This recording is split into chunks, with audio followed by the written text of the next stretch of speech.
Hello everyone, welcome to back in my channel. I hope आप सभी लोग अच्छे और स्वस्थ होंगे। तो स्टूडेंट, आज के लेक्चर में हम एक नया टर्म डिस्कस करेंगे, परसेंटेज कॉम्पोजिशन, और समझेंगे कि परसेंटेज कॉम्पोजिशन क्या है, इसका क्या इम्पोर्टेंस है और इसको कैसे फाइंड आउट करते हैं। तो आइए डिस्कस करते हैं परसेंटेज कॉम्पोजिशन को। तो स्टूडेंट, हम सभी जानते हैं कि जो कंपाउंड हैं वो डिफरेंट एलिमेंट से मिलकर बने होते हैं, और जो परसेंटेज कॉम्पोजिशन है वो यह डिफाइन करता है कि किसी भी कंपाउंड में किसी एलिमेंट का कितना मास है, कि किसी भी कंपाउंड में किसी भी एलिमेंट का कितना मास है, वो यह डिफाइन करता है परसेंटेज कॉम्पोजिशन। और परसेंटेज कॉम्पोजिशन का यूज हम किसी भी कंपाउंड में उसकी प्योरिटी को फाइंड आउट करने के लिए भी यूज करते हैं। जैसे हम लेबोरेटरी में जब कोई एक्सपेरिमेंट करते हैं तो हम यह देखते हैं कि किसी भी कंपाउंड में कोई एलिमेंट का कितना मास है और उसकी कितनी प्योरिटी है, उसको हम जो हम कैलकुलेट वैल्यू होती है उसको हम एक्चुअल वैल्यू से कंपेयर करते हैं और फाइंड आउट करते हैं कि उसकी कितनी प्योरिटी है। आइए डिस्कस करते हैं परसेंटेज कॉम्पोजिशन को डेफिनेशन के थ्रू। यह it give information about the ratio in each constituent element are present in a compound. यह डिफाइन करता है कि किसी भी कंपाउंड में जो उसके कॉन्स्टिट्यूएंट एलिमेंट होते हैं वो उनका कितना मास होता है, उसी को डिफाइन करता है हमारा परसेंटेज कॉम्पोजिशन। इसको डिफाइन करने का एक फार्मूला होता है, mass percentage of an element. Mass percentage of an element is mass percent is equal to mass of that element, जो उसका पर्टिकुलर एलिमेंट होता है, और divided into total mass of that compound into 100। तो इसका formula है mass percentage is equal to mass of that compound into total mass of compound into 100। Mass क्या है? Mass of that element means जो उस कंपाउंड में particular element है उसका कितना मास है उस टोटल कंपाउंड में, उसको हम मल्टीप्लाई करते हैं 100 से, क्योंकि परसेंटेज है, परसेंटेज मीन्स 100। कभी कभी इस फॉर्मूले से हमें एक दिक्कत आती है कि हम यह नहीं समझ पाते हैं कि किसी भी कंपाउंड में उसके कितने नंबर ऑफ एटम हैं। जैसे सपोज हो अमोनिया, अमोनिया में नाइट्रोजन के तो ठीक है उसके 3 मोल हैं, और हाइड्रोजन में उसके 3 एटम हैं। तो हम जल्दबाजी में कभी वहाँ पे 1 से मल्टीप्लाई करते हैं, जो जबकि उसमें नंबर ऑफ एटम कितने हैं 3, हमको उसको 3 से मल्टीप्लाई करना पड़ता है।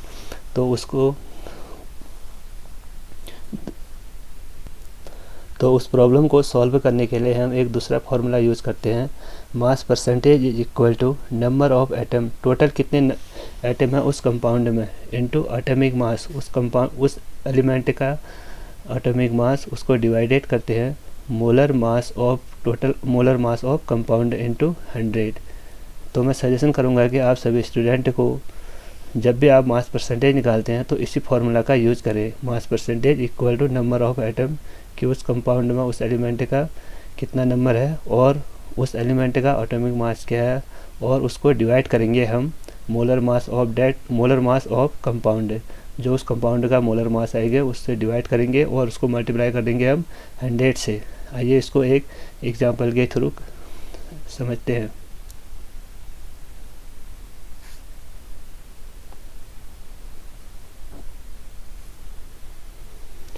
क्वेश्चन है हमारा, calculate mass percentage composition of glucose. इसमें किसका मास परसेंटेज हमें निकालना है? ग्लूकोज का। तो ग्लूकोज का फॉर्मूला होता है, आइए अब डिस्कस करते हैं, calculate mass percentage composition of glucose. इसमें हमें मास परसेंटेज किसका निकालना है? जो ग्लूकोज में उसके डिफरेंट एलिमेंट होंगे उसका हमें मास परसेंटेज निकालना है। तो आइए सबसे पहले हम ग्लूकोज का मोलर मास फाइंड आउट करते हैं। मोलर मास सबसे पहले होंगे molecular formula of glucose, molecular formula of glucose is C6H12O6। Glucose का मॉलिक्यूलर फार्मूला होता है C6H12O6। अब हम इसका मोलर मास निकालेंगे, molar mass of glucose is equal to carbon में, इसमें कार्बन के कितने एटम है 6 और कार्बन का मोलर मास होता है हमारा 12 प्लस हाइड्रोजन, हाइड्रोजन के यहाँ पे टोटल एटम है 12 इंटू हाइड्रोजन का मोलर मास होता है 1 प्लस ऑक्सीजन, ऑक्सीजन के यहाँ पे टोटल एटम है 6 और उसका मोलर मास होता है हमारा 16। जब हम इसको कैलकुलेट करेंगे तो इसकी वैल्यू आएगी 180 ग्राम। तो यहाँ से तो हमारा आ गया मोलर मास ऑफ ग्लूकोज। अब हम फाइंड आउट करेंगे mass percentage of each element कि ग्लूकोज में क्या क्या एलिमेंट हैं। एक तो हमारा कार्बन, हम कार्बन का मास परसेंटेज निकालेंगे, और एक हमारा हाइड्रोजन, एक हम हाइड्रोजन का मास परसेंटेज निकालेंगे, एक हमारा ऑक्सीजन और ऑक्सीजन का मास परसेंटेज निकालेंगे। आइए सबसे पहले मास परसेंटेज हम निकालेंगे कार्बन का। Mass percentage of carbon, mass percentage of carbon. Mass percentage कैसे निकालेंगे? अभी हमने एक फॉर्मूला देखा था कि mass percentage equal to number of atom into atomic mass divided by molar mass of that compound into 100। तो अब हम डिस्कस करेंगे mass percentage of carbon. Carbon का एटॉमिक मास कितना होता है हमारा 12, और यहाँ पे टोटल नंबर कितने हैं कार्बन के, नंबर ऑफ एटम यहाँ पे कितने हैं कार्बन के एटम 6। उसको हम डिवाइड करेंगे molar mass of compound. Compound क्या है हमारा ग्लूकोज। ग्लूकोज का मोलर फॉर्मूला, ग्लूकोज का मोलर मास कितना आया था हमारा 180, और इसको हम डिवाइड करेंगे, मल्टीप्लाई करेंगे 100 से। तो 12 इंटू 6 72 इंटू अपॉन 180 इंटू 100। जब हम इसको कैलकुलेट करेंगे तो इसकी वैल्यू आएगी 40 ग्राम, ना 40%, परसेंटेज है तो 40%। मास परसेंटेज ऑफ कार्बन कितना है हमारा 40%। अब हम ऐसे ही मास परसेंटेज ऑफ हाइड्रोजन को फाइंड आउट करेंगे। Mass percentage of hydrogen, mass percentage of hydrogen, इसको भी हम इसी फॉर्मूले से फाइंड आउट करेंगे। Mass percentage of hydrogen equal to number of hydrogen into atomic mass of hydrogen divided by molar mass of compound. Molar mass क्या हमारा glucose, और उसको मल्टीप्लाई करेंगे हम 100 से। तो यहाँ पे हाइड्रोजन के टोटल कितने एटम है 12, number of atom equal to 12 into atomic mass, hydrogen का एटॉमिक मास होता है हमारा 1 divided by molar mass, carbon glucose का मोलर मास कितना हमारा 180, और उसको हम मल्टीप्लाई करेंगे 100 से। जब हम इसको कैलकुलेट करेंगे तो इसकी वैल्यू आएगी हमारी 6.67%।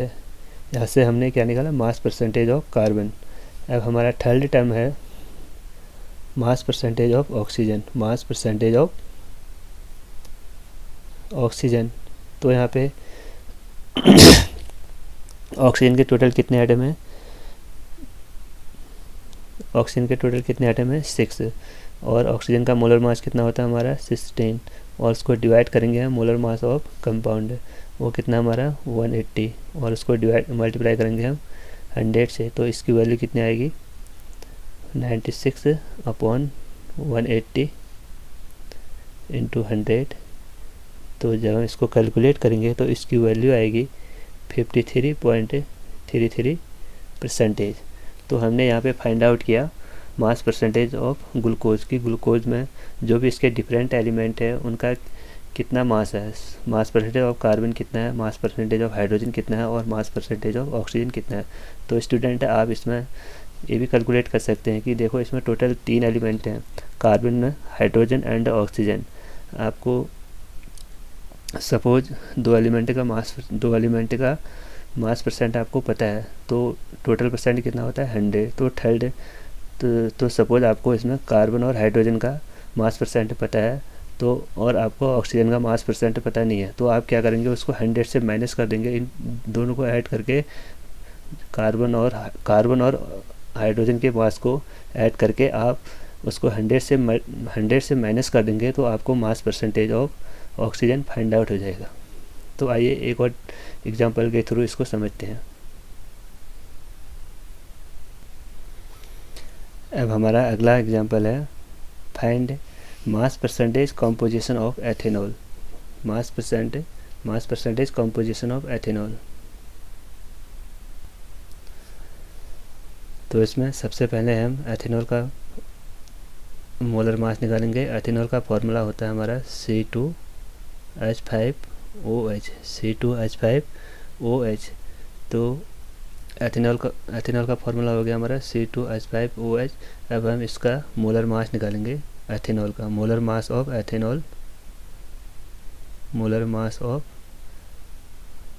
एथेनॉल इज इक्वल टू, यहाँ पे कार्बन कितने हैं 2, और कार्बन का मोलर मास कितना होता है हमारा 12, plus total number of hydrogen 5 into 1, hydrogen का मोलर मास होता है 1, प्लस यहाँ पे हमारे टोटल हाइड्रोजन है 6, इसको हम 6 से मल्टीप्लाई करेंगे, और ऑक्सीजन 1 इंटू इसका मोलर मास कितना होता है हमारा 16। जब हम इसको कैलकुलेट करेंगे तो इसकी वैल्यू आएगी 46 ग्राम। तो यहाँ से हमने molar mass of ethanol find out कर दिया। अब हम इसके परसेंटेज कॉम्पोजिशन निकालेंगे। इसमें कौन कौन से एलिमेंट है हमारे, कार्बन है, हाइड्रोजन है और ऑक्सीजन है। अब हम सभी का मास परसेंटेज निकालेंगे। सबसे पहले निकालेंगे हम मास परसेंटेज ऑफ कार्बन।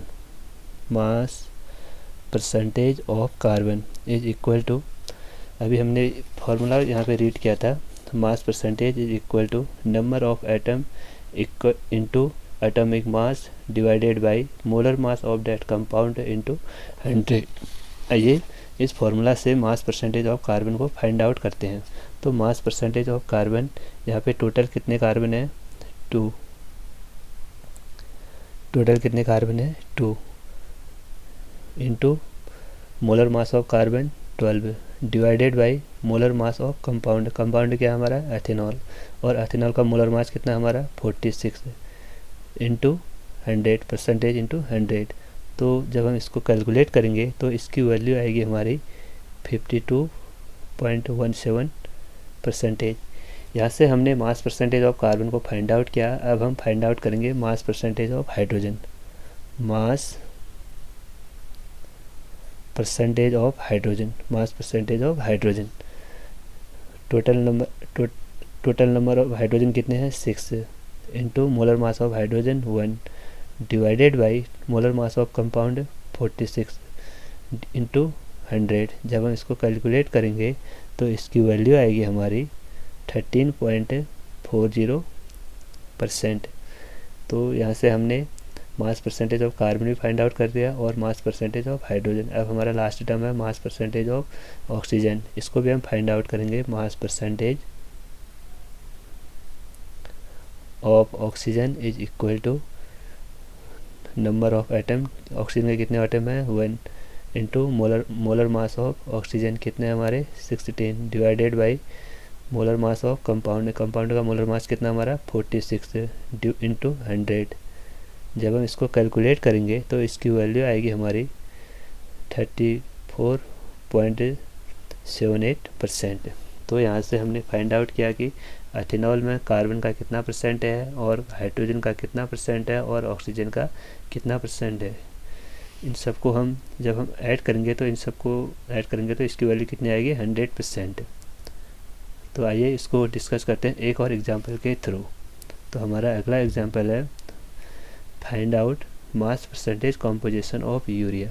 सबसे पहले आपको यूरिया का फॉर्मूला आना चाहिए। यूरिया का फॉर्मूला होता है हमारा NH2CO NH2। यूरिया का फॉर्मूला हमने फाइंड आउट कर दिया। अब हम इसके बाद डिस्कस करेंगे कि यूरिया का मोलर मास कितना होता है। मोलर मास ऑफ यूरिया,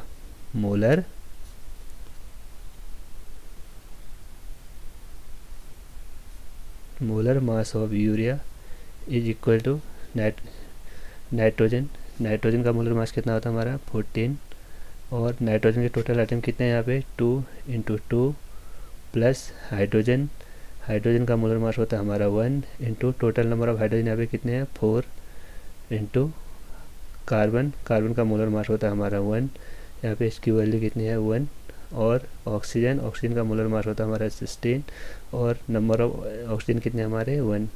जब आप इसको कैलकुलेट करोगे तो इसकी वैल्यू आएगी हमारी 60 ग्राम। तो यहाँ से हमने मोलर मास ऑफ यूरिया को फाइंड आउट किया।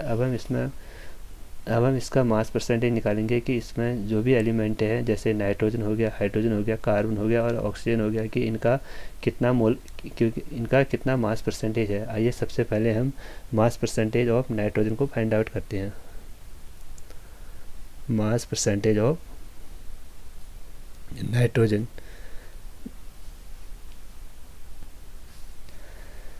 नाइट्रोजन हम यही वाला फार्मूला यूज़ करेंगे जो हमने पीछे डिस्कस किया था, mass percentage equal to number of atom into atomic mass divided by molar mass of that compound into 100।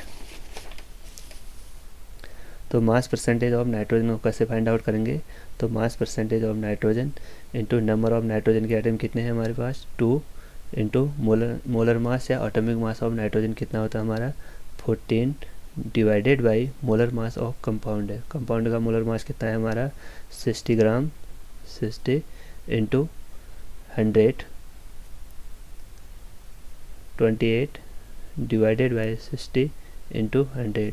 जब हम इसको कैलकुलेट करेंगे तो इसकी वैल्यू आएगी हमारी 46.66% यहाँ पे। तो यहाँ से हमने फाइंड आउट किया कि मास परसेंटेज ऑफ नाइट्रोजन कितना है यूरिया में। अब हम फाइंड आउट करेंगे mass percentage of hydrogen. Second time है हमारा मास परसेंटेज ऑफ हाइड्रोजन। हाइड्रोजन के यहाँ पे टोटल कितने एटम हैं 4, और हाइड्रोजन का मोलर मास कितना होता है हमारा 1। उसको डिवाइड करेंगे हम मोलर मास ऑफ कंपाउंड कितना है हमारा 60, और उसको हम मल्टीप्लाई करेंगे 100 से। तो जब हम इसको कैलकुलेट करेंगे तो इसकी वैल्यू आएगी हमारी 20। इसकी वैल्यू आएगी हमारी 1 मिनट, इसकी वैल्यू आएगी हमारी 1/15 इंटू 100। तो जब हम इसको कैलकुलेट करेंगे तो इसकी वैल्यू आएगी 6.67%। तो यहाँ से हमने क्या फाइंड आउट किया, मास परसेंटेज ऑफ हाइड्रोजन। अभी तक हमने फाइंड आउट किया मास percentage of nitrogen and mass percentage of hydrogen. अब हमारे कौन कौन से एलिमेंट रह गए, एक रह गया कार्बन, एक है हमारा ऑक्सीजन। आइए उनको भी डिस्कस करते हैं। मास percent of carbon, number of carbon कितने हमारे 1, molar mass of carbon into 12, क्योंकि कार्बन का मोलर मास कितना होता है हमारा 12, divided by molar mass of compound. Compound का मोलर मास कितना है हमारा 60 इंटू 100। जब हम इसको कैलकुलेट करेंगे तो इसकी वैल्यू आएगी हमारी 20%। तो यहाँ से हमने मास परसेंटेज ऑफ कार्बन को भी फाइंड आउट कर लिया। अब हम लास्ट टर्म फाइंड आउट करेंगे मास परसेंटेज ऑफ ऑक्सीजन। आइए उसको भी डिस्कस करते हैं। Mass percentage of oxygen, number of oxygen 1, oxygen का molar mass 16 divided by molar mass of compound 60 into 100। जब हम इसको कैलकुलेट करेंगे तो इसकी वैल्यू आएगी हमारी 26.67%। तो स्टूडेंट हमने यहाँ पे डिस्कस किया कि जो यूरिया है उसका मोलर मास कितना होता है, और हमने ये भी फाइंड आउट किया कि जो यूरिया में डिफरेंट एलिमेंट है उनका कितना मास है। तो मास percentage of nitrogen, mass percentage of hydrogen, mass percentage of carbon and mass percentage of oxygen. तो स्टूडेंट तो परसेंटेज कॉम्बिनेशन से हमने यह फाइंड आउट किया कि किसी भी कंपाउंड में किसी भी एक पर्टिकुलर एलिमेंट का कितना मास होता है। उसी को फाइंड आउट करने के लिए हम यूरिया का उसको फाइंड आउट करने के लिए हम मास परसेंटेज का यूज़ करते हैं। और स्टूडेंट अब हम अगले लेक्चर में ये समझेंगे कि मास परसेंटेज से हम किसी भी कंपाउंड का मॉलिक्यूलर फार्मूला और एम्पिरिकल फार्मूला को कैसे फाइंड आउट करते हैं। इसका इम्पोर्टेंस वहाँ भी होता है, उसको हम अगले लेक्चर में डिस्कस करेंगे। तो आज के लेक्चर को हम यहीं पे एंड करते हैं। आई होप आप सबको पसंद आया होगा। लाइक करें, शेयर करें और सब्सक्राइब करें।